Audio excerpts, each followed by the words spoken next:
पहली बार हुआ है कि इसराइल खुल के उसने पाकिस्तान की बैंड बजाई है, पाकिस्तान के बारे में बयान दिया है। इस बीच ये बड़ी खबर है जहां इजराइल ने पाकिस्तान को आतंकी राष्ट्र बताया है। ये बड़ी खबर।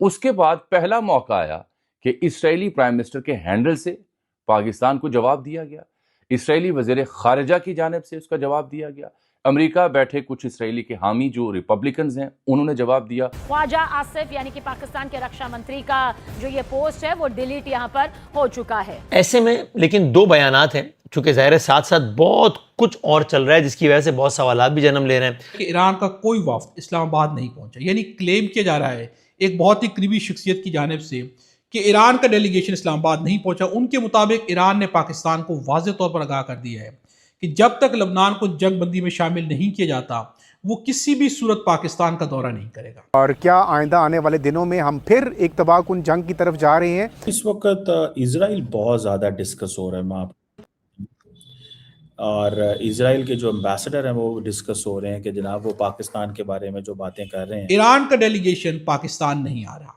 अब यहाँ पर बीबीसी क्या क्लेम कर रहा है, ईरान की मुज़ाकराती टीम इस्लामाबाद नहीं पहुंची, लबनान पर इजरायली हमले रुकने तक मुज़ाकरात मुअत्तल हैं। बस फिर क्या था।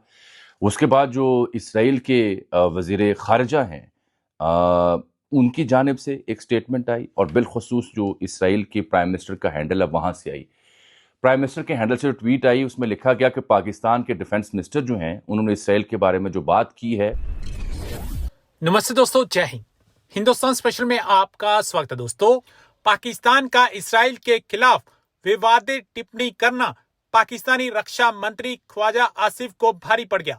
Israeli prime minister Benjamin Netanyahu के कार्यालय से मिली कड़ी फटकार के बाद पाकिस्तानी रक्षा मंत्री ख्वाजा आसिफ को अपने एक्स हैंडल से इजराइल विरोधी पोस्ट डिलीट करने के लिए मजबूर होना पड़ा। इस घटना को पाकिस्तान के एक कूटनीतिक सरेंडर के रूप में देखा जा रहा है।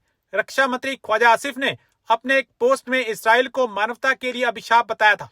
इस बयान पर इजराइल ने बेहद आक्रामक रुख अपनाया। बेंजामिन नेतन्याहू के कार्यालय ने इन टिप्पणियों को अपमानजनक करार देते हुए कहा कि ऐसी भाषा बर्दाश्त नहीं की जा सकती, खासकर उस देश की ओर से जो चल रहे राजनयिक प्रयासों में खुद को एक तटस्थ मध्यस्थ के रूप में पेश कर रहा है। इसराइल की फटकार के बाद ख्वाजा आसिफ का पोस्ट डिलीट करना ये दर्शाता है कि पाकिस्तान इस समय किसी भी वैश्विक दबाव को झेलने की स्थिति में नहीं है। बेंजामिन नेतन्याहू ने पाकिस्तानी रक्षा मंत्री की पोस्ट का जवाब पाकिस्तान को एक आतंकी देश बताकर दिया। खदशात अभी भी मंडला रहे हैं, गड़बड़ है लेकिन उम्मीद भी। इस सब में कुछ अहम तरीन डेवलपमेंट्स हो चुकी हैं। सियालकोट से वज़ीर दिफा हुआ करते हैं ख्वाजा मोहम्मद आसिफ। रात गए को 11-12 बजे करीब इन्होंने एक बड़ा अहम ट्वीट किया, खतरनाक ट्वीट किया इसराइल के बारे में।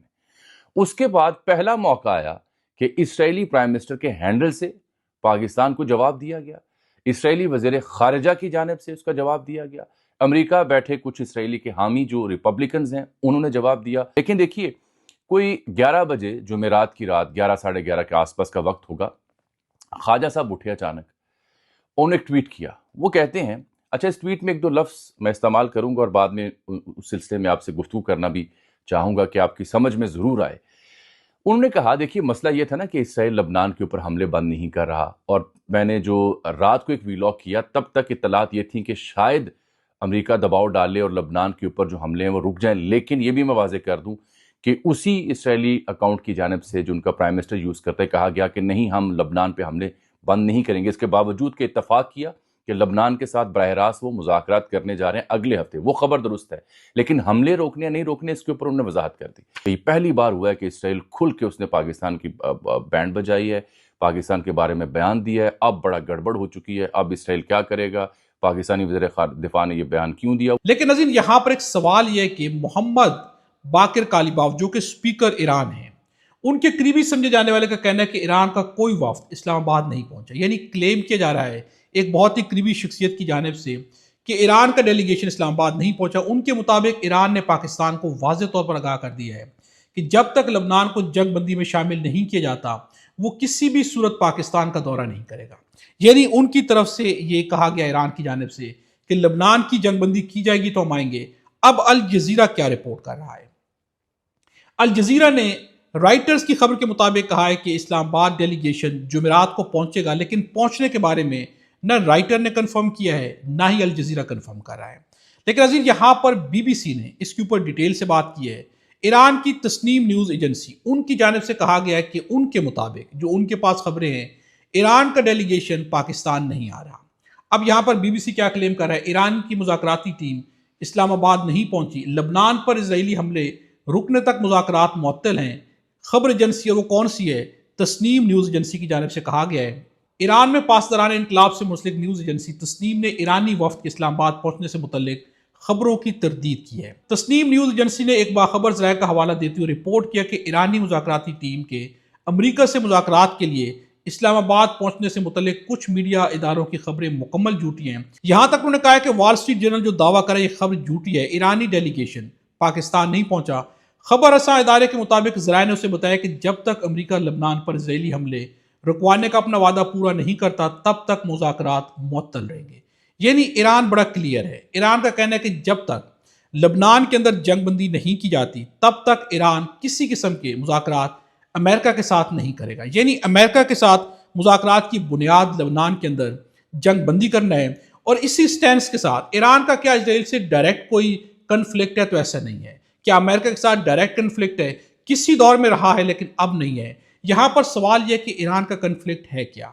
ईरान फ़लस्तीन हो, लबनान हो, इनके हक में हमेशा इनके साथ खड़ा हुआ।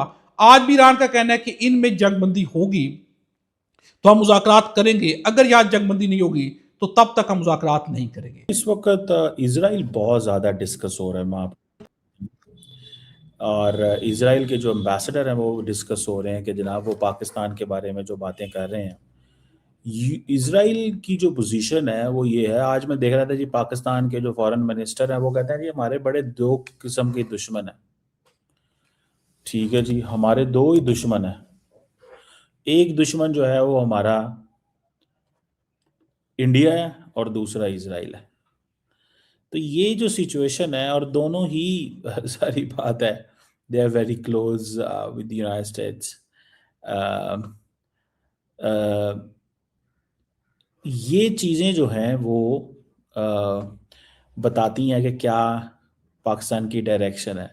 अब ये सुनिएगा ये एम्बेसडर साहब को इंडिया के अंदर क्या कहते हैं, और इंडियन जान जान के इनके आगे पूछते हैं सवाल कि आप पाकिस्तान पे एतबार करते हैं कि नहीं करते। सुनिएगा। In the conflict, also China, Pakistan, I'm asking because it doesn't have relationship with Israel, diplomatic relationship.